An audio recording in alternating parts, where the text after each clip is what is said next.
Bonsoir, chers téléspectateurs de New York TV. Nous sommes à Washington pour cet entretien exclusif avec Kodio Fodolaba. Bonjour, Kodio. Bonjour, New York TV. C'est un plaisir pour moi de vous accorder cette interview. C'est un honneur pour nous d'ailleurs. Le plaisir, il est partagé. Voilà. Alors, vous venez de disputer pour la première fois la Coupe du Monde des clubs. Malheureusement, c'est une élimination prématurée pour votre formation Al-Ain. Comment vous avez vécu cette compétition? Pour être honnête et réaliste, on est tous conscients de notre groupe avec Man City et la Juve. On sait que ça devrait être compliqué, mais comme le beau diable, on s'est battu. Et les deux premiers matchs, on a perdu. Mais on a appris de nos erreurs et on a jaugé aussi notre niveau.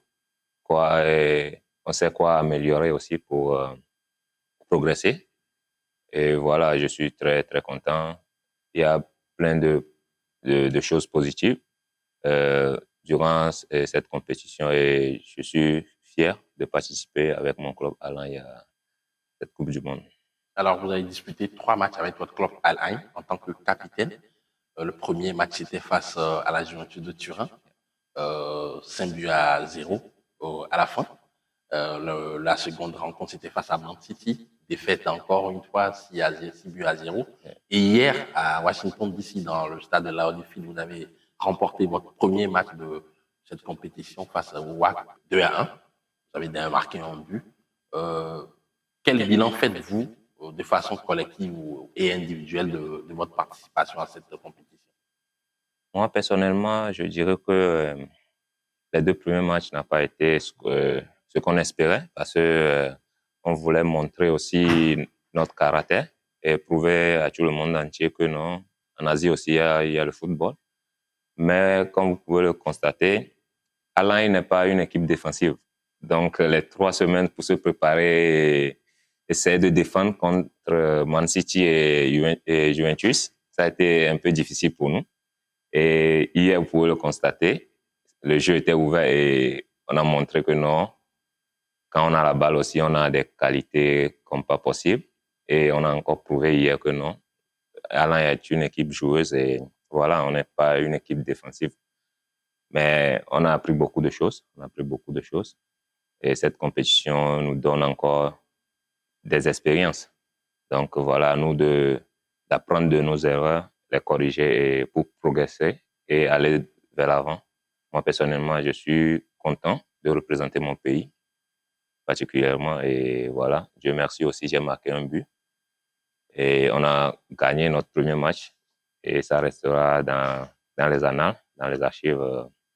Et je pense que tout le peuple togolais, les résidents, surtout qui étaient ici, étaient là pour me soutenir et tout. Et je leur dis un grand merci. Et à tous mes fans de Alain. Et voilà. Bon, c'est vrai que tu as l'habitude d'affronter des joueurs stars, notamment Cristiano Ronaldo en Ligue des champions asiatiques et d'autres mastodontes de football mondial. Mais dans cette compétition, tu as eu particulièrement la chance de défier des joueurs comme Haaland, Kenan Yildiz, Weston McKennie de la Juventus de Turin. Des anecdotes à nous partager. Est-ce que tu as eu la chance d'échanger avec eux, avec ces joueurs-là? Oui, j'ai eu la chance de côtoyer quelques-uns. Haaland, après le match, on a échangé les maillots. Même j'étais avec lui dans les vestiaires. Et il m'a même signé un maillot. Et tout, c'est un gars très cool. Et il m'a aussi encouragé. Et je peux parler aussi de Thuram, le milieu de terrain. On a beaucoup échangé. Beaucoup de joueurs de la Juve, après le match, ils m'ont félicité. Et tout. Parce que sûrement qu'ils ne me connaissaient pas, mais après le match, tout le monde me disait félicitations et tout. Et je me suis dit, waouh, donc moi aussi, j'ai fait un grand match, même si on a perdu. J'étais le meilleur joueur de notre équipe. Donc tout ça là, je peux te garantir que c'est une source de motivation pour moi aussi. Et on a échangé le maillot aussi avec Thuram. Et voilà, c'est des expériences. C'est un plaisir de partager un terrain avec ces grands noms du football mondial. Donc voilà, je suis très, très content. Moi, j'aime les événements historiques. Le premier joueur congolais à avoir disputé une phase finale de Coupe du Monde des clubs. Est-ce que tu mesures un peu la portée de cet aspect-là? je peux dire que c'est après le match que je reçois des messages et tout, que je me rends un peu compte que non. Donc, c'est un événement un Ouais. peu Inédit, historique. ouais. Parce que pour moi, je suis un compétiteur. Tous les tournois, je me bats, je me donne à fond pour essayer d'aider mon équipe à gagner des matchs. Mais hier, j'ai reçu des messages et tout, et aussi de ma famille qui était contente et tout. Et c'est après que je réalise que non, c'est un moment un peu spécial. Et d'être le premier Togolais à participer à cette Coupe du Monde des clubs et à avoir la chance de marquer. Marqué, d'ailleurs. Et voilà, même si peut-être demain, je souhaite à mes jeunes frères de participer, de faire mieux que moi dans ces genres de compétition. Et je suis sûr qu'il y a des jeunes talents qui vont faire mieux que nous ou qu'après, représenter dignement notre sélection nationale. Ouais. Hier, c'était un jour spécial, ce 26 juin, dans l'Audi Field Stadium de Washington, D.C. Et tu en parlais tantôt. Tu as marqué ton premier but dans cette compétition. Et d'ailleurs, le premier Togolais à avoir marqué en Coupe du Monde des clubs. On t'a vu célébrer d'une manière particulière avec l'une des danses traditionnelles du pays, le Agbadia. Quel sentiment t'a animé tout juste après avoir inscrit ce but-là?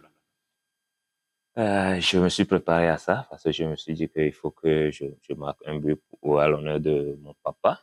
Parce que quand il était décédé en 2017, après quelques jours, on a eu à jouer un match et j'ai marqué, je l'ai dédié cette danse. Donc, parce que je suis de Bain, et voilà, c'est notre danse traditionnelle. Et c'est une occasion aussi pour moi hier de montrer aux yeux du monde entier que on a notre culture aussi, on a notre danse. Et j'étais très content.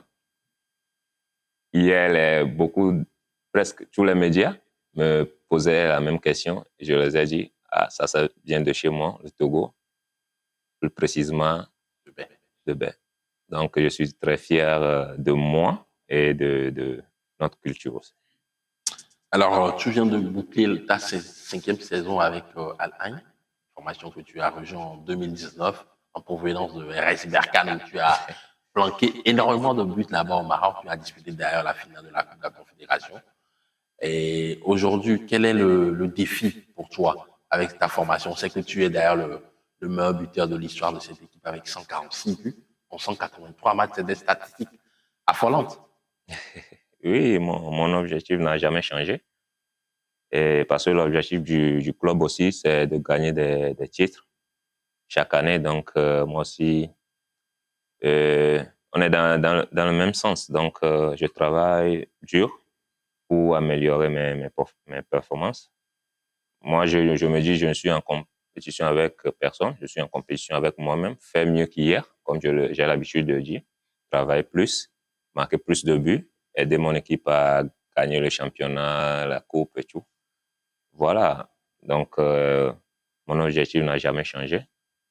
Et je vais essayer encore d'aider mon équipe à remporter plus de titres. Oui, justement, vous êtes un attaquant atypique. À 33 ans, est-ce que vous avez d'autres axes de progression, Kojo? Oui, moi, même en vacances, moi, je travaille. J'ai mon coach personnel et tout. Même en club, après les séances, je travaille. Je fais du travail personnel, ce qui est très bénéfique pour moi parce que je sais qu'avec l'âge, il y aura des choses que tu peux plus faire. Surtout en termes athlétiques, tu peux plus tenir ou bien faire des sprints. Ça, c'est la réalité du football. Et voilà, j'essaie de changer un peu mon jeu. Et voilà, il travaille beaucoup devant le but. C'est un attaquant, c'est l'automatisme, ça vient. C'est un truc de réflexe. Ouais. Tu dois réfléchir vite et Sentir le coup. vite fait. Donc, j'essaie toujours de travailler. Après chaque séance, quand je suis à Lomé aussi, je travaille physiquement et surtout devant le but parce que ça, c'est mon rôle.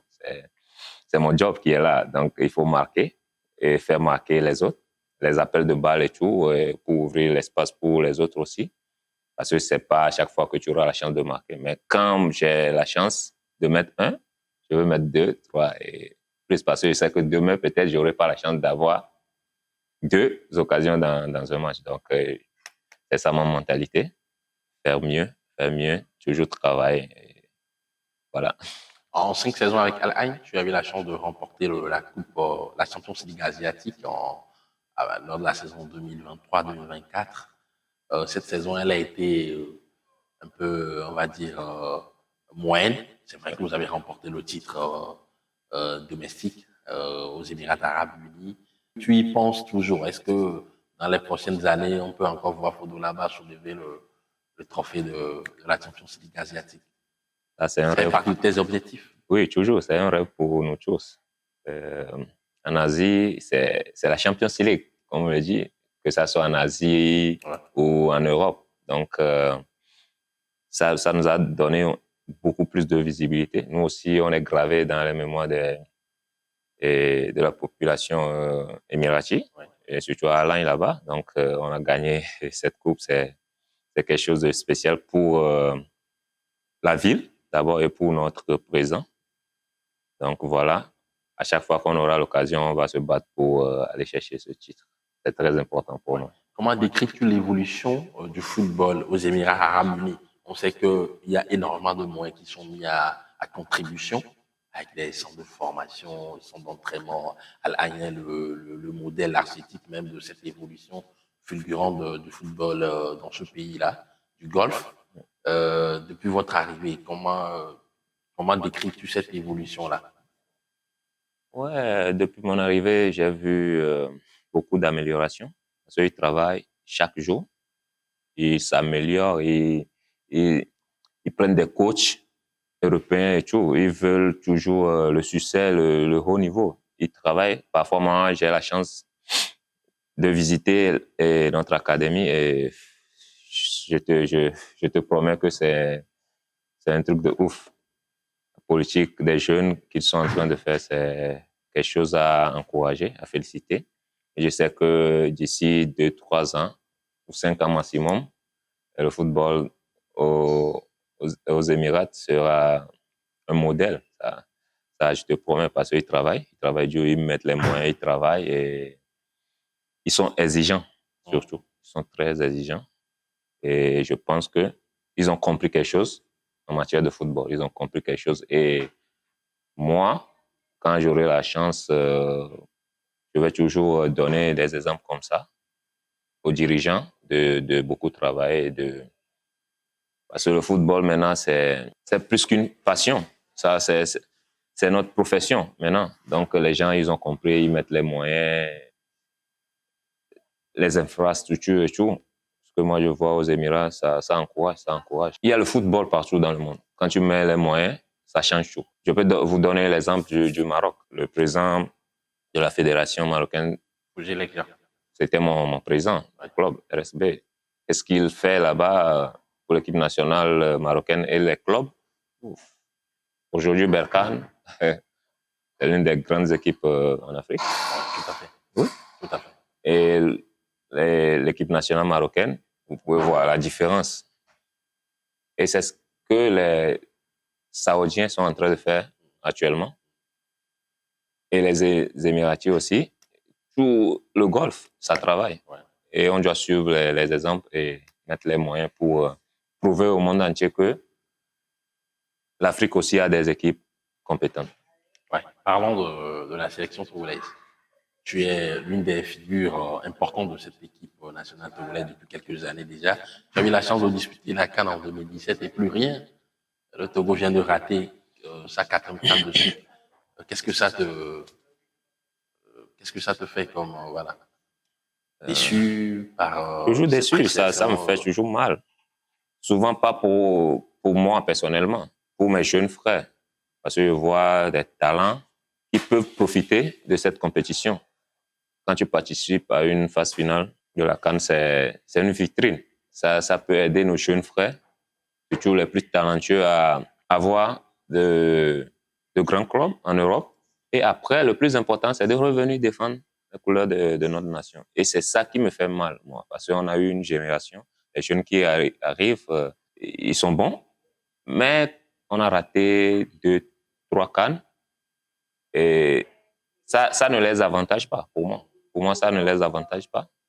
Si on avait participé à ces 3 CAN, je pense qu'aujourd'hui, on devait avoir des joueurs en Europe dans des grands championnats. Et ça va aussi rendre notre équipe nationale plus solide et plus compétitive. Donc voilà, ça me fait mal. Mais bon, c'est le temps.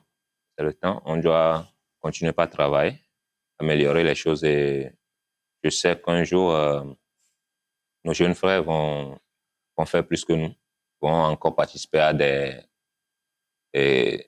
CAN, pourquoi pas à une Coupe du Monde. Pour moi, c'est mon souhait. Même si nous, on n'est plus là, moi et Jane, mon capitaine, parce que vous n'êtes pas sans savoir dans quel état on nous a laissé cette équipe nationale après la CAN 2017. Ouais. On a beaucoup travaillé, mais les gens ne savent pas. Ils tirent sur nous, surtout moi. Mais je sais ce que je fais. Je sais, ma conscience ne me gêne pas parce que je sais que je donne tout pour cette génération, pour cette équipe nationale. On a beaucoup travaillé et aujourd'hui, je vois un peu l'amélioration et tout. Les jeunes qui sont dans... Les conditions sont un peu améliorées pour les jeunes pour venir en sélection jouer parce que c'était un peu difficile. C'était un peu difficile après la CAN de 2017. Mais Dieu merci, on fait de notre mieux, on fera encore de notre mieux. Même si un jour on n'est plus là à côté de ces jeunes frères, je sais qu'on a fait quelque chose, on a déposé quelque chose qui peut les avantager à l'avenir. Ouais, tu es le meilleur buteur en activité de cette sélection avec 24 buts en 36 sélections. D'ailleurs, la dernière CAN du Togo, tu as eu la chance de marquer. C'était face à la RDC. J'ai fait 3 buts à 1 en 2017. Aujourd'hui, à 33 ans, est-ce que tu envisages une retraite?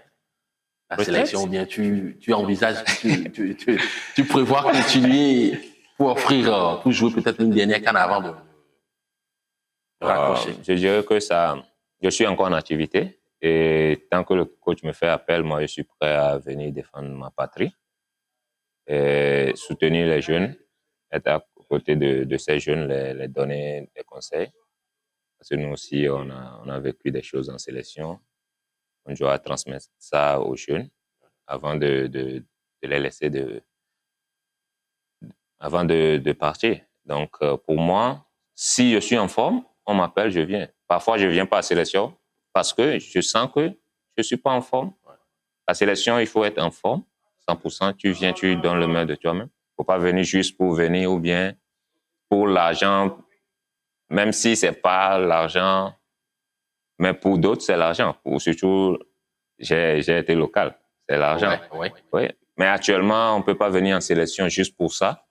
Si tu n'es pas en forme, on t'appelle, tu viens parce que tu veux de l'argent ou tu veux. Après, pour moi, maintenant, c'est... Après, excuse-moi de te couper. Après, toi, par exemple, je sais que les gens en déplacement des Émiratis ou venir au pays, faire le regroupement, ça te coûte plus que ce que tu gagnes en sélection. N'est-ce pas? Dis-nous, voilà, sans langue de bois. Tu veux savoir? Ouais. Okay. Je disais, pour moi, actuellement, venir à la sélection, c'est pour défendre ma patrie. C'est pour la fierté, c'est ça. Aider mon pays, se qualifier pour la CAN, jouer, aider nos jeunes frères parce que c'est une vitrine pour eux. Demain, ils vont avoir des grands clubs et après, on aura une équipe nationale très forte. Ouais. Et parlant de l'argent, moi, je viens en sélection depuis des années.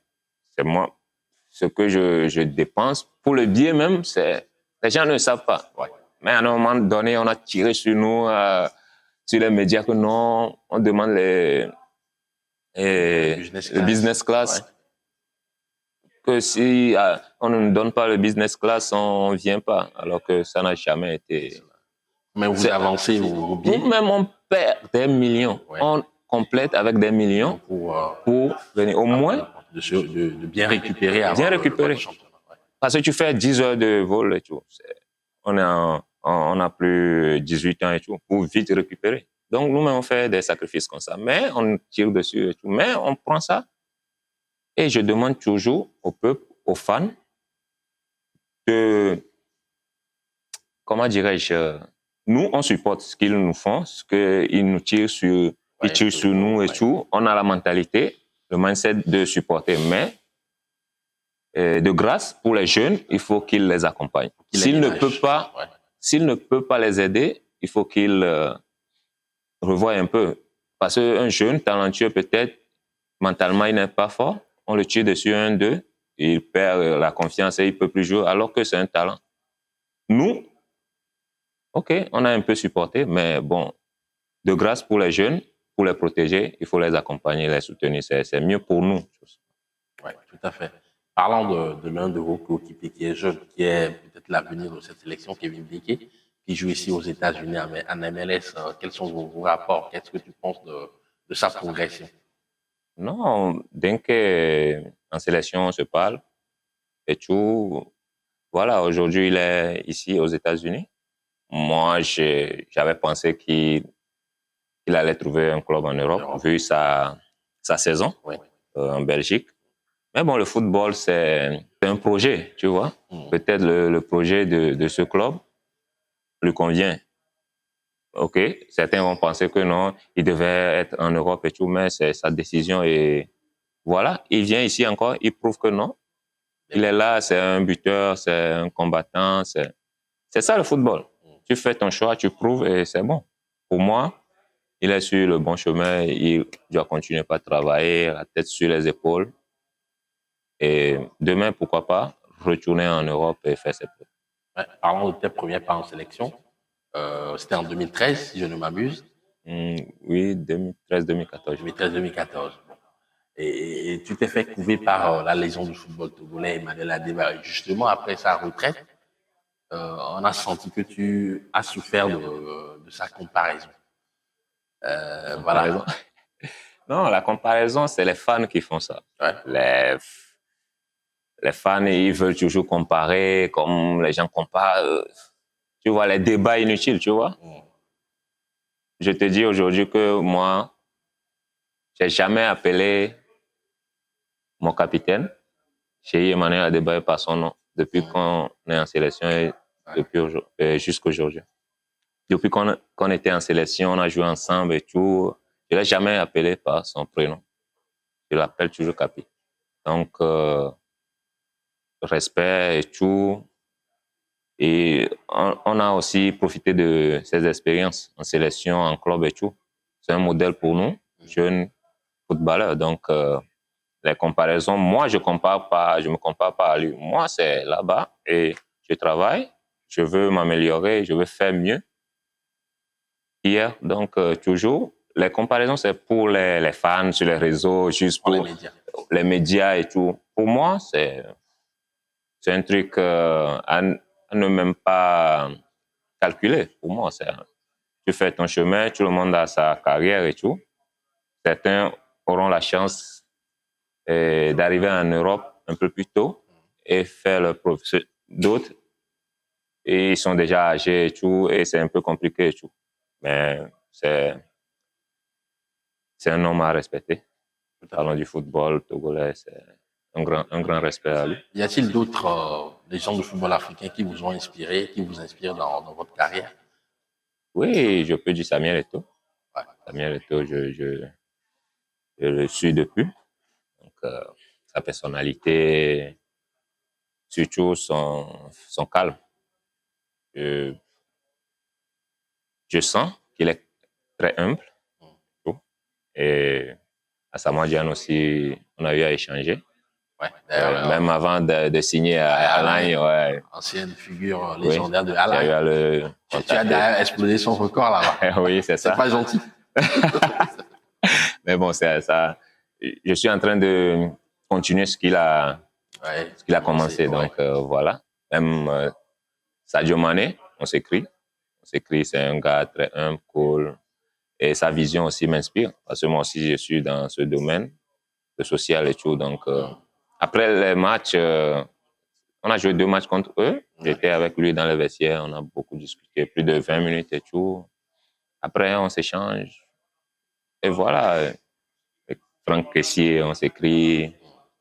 Kalidou Koulibaly. Il y a plein de joueurs africains.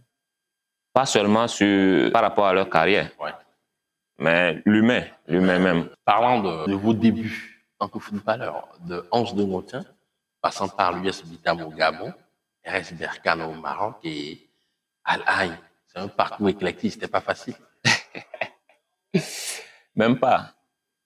J'ai commencé à Olympique de Clicamé, Oui, ok. qui est devenu Jeanne d'Arc. Jeanne d'Arc. Et après, à Gaza, j'ai fait une année à Gaza. Après, je suis parti à Anse de Montin. Ouais. Après, j'ai fait 2 ans au Gabon, US Bitam. Et ensuite, j'ai fait 3 ans au Maroc. Et je suis aux Émirats.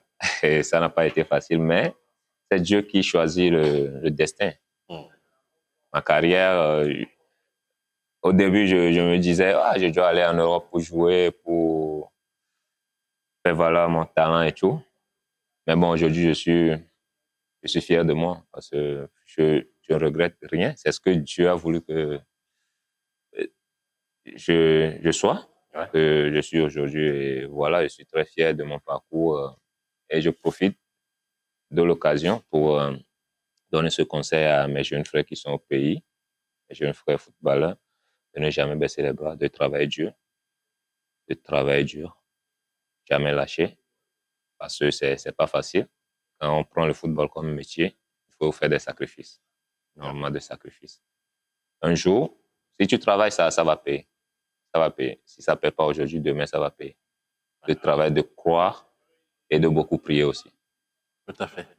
Est-ce que là-bas, Fodo pense à son après-carrière? Il pense qu'il y a des idées, il veut devenir entraîneur, rester dans l'écosystème du football, agent du joueur, ou bien carrément faire autre chose. Non, pour le moment. Un businessman, par exemple, comme Frédéric Kamité. Pourquoi pas? Ou Sédou Keita. Oui, pourquoi pas? Tout est possible. Moi, j'ai ma vision propre à moi et mon équipe, mon comité. Donc, mon après-carrière, je vais décider après. On est en train de planifier, mais bon. Je ferai un peu de tout. Si j'ai l'occasion d'aider quelques jeunes en matière de football, tac, je le fais vite fait, sans même hésiter. Et business ou pas, je ferai quelque chose après ma carrière et tout sera tracé. Ouais. Ça, c'est sûr. 2 autres questions rapidement pour finir. D'abord, tu as connu le coach Paulo Duarte en sélection. Aujourd'hui, c'est l'immobilier d'arrêt. Quelle comparaison pourrais-tu faire des méthodes de ces 2 entraîneurs-là, ces 2 sélectionneurs? Méthodes de travail et tout. Moi, j'ai pas l'habitude de comparer les coachs parce que chaque coach a sa vision. Parlant de Duarte et d'Arrêt, je pense que d'Arrêt est en train de continuer ce que Duarte a commencé. Donc, c'est presque le même système et tout. Donc, maintenant, à nous, les joueurs, d'aider le coach à faire ce que Duarte a commencé pour former une équipe solide. Claudio, quel message as-tu pour les nombreux supporters togolais qui t'admirent et qui te prennent comme un modèle et qui ont soif de victoire avec la sélection togolaise? Je pense qu'il faut d'abord leur dire merci et en même temps leur dire d'être patient parce que le football, il faut la base, il faut aller progressivement. Et pour être honnête, actuellement au Togo, on est en progression.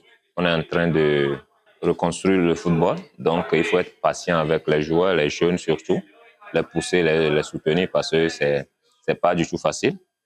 Et je pense que seuls les supporters peuvent aider ces jeunes ou bien nous aider et à leur donner de la joie, se qualifiant encore pour la CAN, pourquoi pas une Coupe du Monde.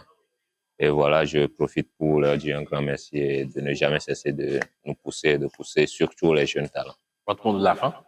Merci à ma famille là-bas de Betclicamé et partout dans le monde. Je salue tout le monde.